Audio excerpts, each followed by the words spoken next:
Welcome to the Our Team Podcast, powered by eXp Realty. Are you an agent looking to level up? Are you someone looking to buy or sell real estate? Fantastic. This is the show for you. Welcome to the Our Team Podcast. I am Brian Auer, and today we have a pretty hot topic. Kind of hot topic. There's been a lot of talk about the NAR settlement, and I'm hearing a lot of people freak out. I'm hearing a lot of coaches out there saying, this is why you need me as a coach, right? I think fear definitely works and it sells, so I think a lot of people are kind of playing into the fear thing. First of all, it doesn't happen until July, so that's like 100 days away, so there is time to prepare, right? Above all, if you're an agent listening to this, you just need to know that you're finally at a place where you're going to need to be able to tell people what your value proposition is, right? And that's going to separate a good agent from an agent that's maybe not so good and might consider, I know it sounds mean, but maybe consider going back to your old job. Because if you are the kind of agent that just likes to maybe sit around and just wait for the lead and then work a buyer, and that's not going to be enough value in just opening up a door for somebody, especially when there's going to be a lot of buyer's agents out there that are able to not only identify what their value proposition is, but they can convey it very well, right? And so I think that that's something I wanted to talk about. So, I don't think we need to do, a podcast right now on, how to develop a 75-point buyer's presentation to prove your value, or that. I mean, those things are going to have to happen. But I think one of the things that you're going to have to stress to your buyers going forward is that you're a really good negotiator. I think that's going to be the number one thing, that your negotiating skills are really good, and that's why you need me on your side. That's why it's not going to be a good idea to talk to the listing agent, because the listing agent's going to have you sign a buyer-broker agreement anyway. So, and there's going to be a fee associated with it. So you're going to pay a fee as a buyer, whether you're working directly with the listing agent or whether you're working with a buyer's agent. And so, by all means, I would work with a sharp buyer's agent who can demonstrate that they're really, really good at negotiating terms. And the biggest term that you should negotiate and express to your buyer's agent, to your buyer, is that you're going to negotiate the fee. You're going to do everything in your power to make sure that the seller, through concessions, pays for the fee. The listing agent's broker can no longer pay that fee, but the seller can for sure. The seller is already accustomed to paying that fee. So I think it will change things in the very beginning, as the dust is settling on this settlement. But at the end of the day, I think agents are going to get paid as much or more, and they're going to just have to make sure that they're able to express their value proposition and have one, right? So what I want to talk about in this podcast is just a couple of things that you will probably need to explain to the buyer that you're going to be negotiating on their behalf, to show some incredible value that you have as an agent. So if I'm going to talk to a buyer, I'm going to say, listen, there's a lot of moving parts now. Nothing is guaranteed in this at all, especially with the changes that have happened at NAR. And you can explain in simple terms what's gone on, because a lot of people, buyers and sellers, have a lot of misconceptions about what's gone on. But they do have some sense that, the market has changed. They know that getting guaranteed payment as a buyer's agent is not a thing anymore, because they don't know why it is that way, but they have a sense of kind of what's going on with it all. So I think being able to explain to them that, listen, there's a lot of things we're going to negotiate in this transaction.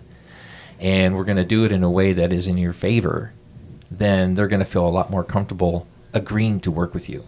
So like I said before, the first thing is your ability to let them know that you're going to work very hard to negotiate the broker's fee, the fee that you're charging them to represent them as a buyer. And I would literally say to them, like Brent Gove was doing a mastermind on this topic, and he literally says to his buyers, you don't want to pay that fee, do you? I mean, here's my fee, it's 3%, but you don't want to pay that, do you? Of course you don't. You've never had to in the past. Why would you want to pay it now? I'm going to make sure that the seller pays this. And if I run up against a situation with, a listing agent explaining that their seller will not pay one penny, then I'm going to let you know immediately, because it's going to affect the way we structure our offer, right? Because at the end of the day, I don't want you to pay for that fee. I want to, let's do this in a traditional way where the seller paid it, but it's going to come through a concession. And so that's the first thing you're going to have to learn how to negotiate. But there's at least 20 other things too I want to kind of go through that you can explain to your buyer. That there are things like, of course, purchase price. I'm going to negotiate the best deal on a purchase price. That's a negotiating point. Earnest money deposit. That's something you can help negotiate as an agent. What about things like NHD reports, city transfer tax, county transfer tax, private transfer tax, HOA fees, HOA prep fees, right? Things like that. You can sort of just bring up all the things that are sort of expenses and explain that you can negotiate those, right? Because what if a seller is so... I've worked with buyers where in the offer it showed all the things that the buyer was responsible to pay for, and it had very standard and customary things that a seller should be paying for. That it should be on their side of the transaction, but they wanted the buyer to pay for it all. So in those situations where it is like that, you're gonna negotiate those away for them. You're gonna at least explain to your buyer that these things can come up and I'm gonna negotiate them for you. So again, it's just constantly showing them your value. And I believe the value is not gonna just be in the process of how you send them homes and how you get them off-market homes and how you have special tools to make it easier for them to search for homes and communicate with you and all these different tools, and how organized you are and able to, get into the homes and help them with, the school districts and, where the local churches and shopping is, and all of that stuff is still going to be very, very important. But at the end of the day, I think in my heart of hearts, what's going to really matter to a buyer is that they've hired a really good negotiator. So I would suggest, if you're listening to this, to really bone up over the next, 100 days or so on your negotiating skills. And there's so many great books. Tom Ferry was just talking about one the other day called Never Split the Difference. That's a great book on negotiating. There's a lot of really sharp EXP agents that are in my organization that are putting out content on negotiating. And so I think they all kind of have a sense of, hey, we got to up our game on negotiating. But let's get into some more of these. What about other inspection reports? Those are things that can be negotiated, right? Seller rent back. That's something that comes up that needs to be negotiated. Home warranty. Maybe they don't want to pay it. We're going to negotiate it in to the contract, right? Inspection contingency times. Appraisal contingency times can be negotiated. Home repairs can be negotiated. Loan contingency, days until close of escrow, appliances, what comes with the house, what doesn't come, what conveys. Those are all things that need to be negotiated. And see, so what you're doing, I hope you get the spirit of what I'm talking about here, is you're positioning yourself with your buyer, with your client, that you're aware of all these things that need to be negotiated. And so that's a value proposition. Not only do I know all these things that come up in a purchasing scenario, but I have skills to negotiate them in your favor. And so that's why we're talking about this, because I want you to be aware. And you can come up with your own. I've just given you, I think, 15. There's some more. There's at least 20. You can come up with a list of probably 30 things to negotiate and explain that to your buyer. Again, it's a value proposition and conveying it to them. If there's a notice to perform, I mean, that's something that can be negotiated. Liquidated damages, arbitration in disputes. Position yourself as an expert, not only in just the process, but as a negotiator. And I think you're going to quickly rise to the top in your area. There's going to be a huge degree of separation between you and the average agent that's kind of going, I guess I got to have you sign this thing now, so let's go look at houses. No, that's not enough anymore, right? So my team is excited about this change. I do think it's going to separate the excellent agents from the average and even below average agents pretty quickly. And, I mean, look, you have to adapt in this world of real estate. That's one thing that is constant, and that is change. It's always changing. There's always something. You know, I want to address something too that's just kind of, for those of you that are feeling kind of deflated or defeated in some way because it's just like, oh, this is such a big change, and you're not okay with change, and I'm kind of that way too. I always resist change, and then when I finally come to peace with it, then I'm all in with the change. So I'm at that point now with this. I'm all in. And one of the things that I want to remind you is, you know, when there's been so many different times in our industry where there's been big change and everyone thought, you know, it's over for us as agents, right?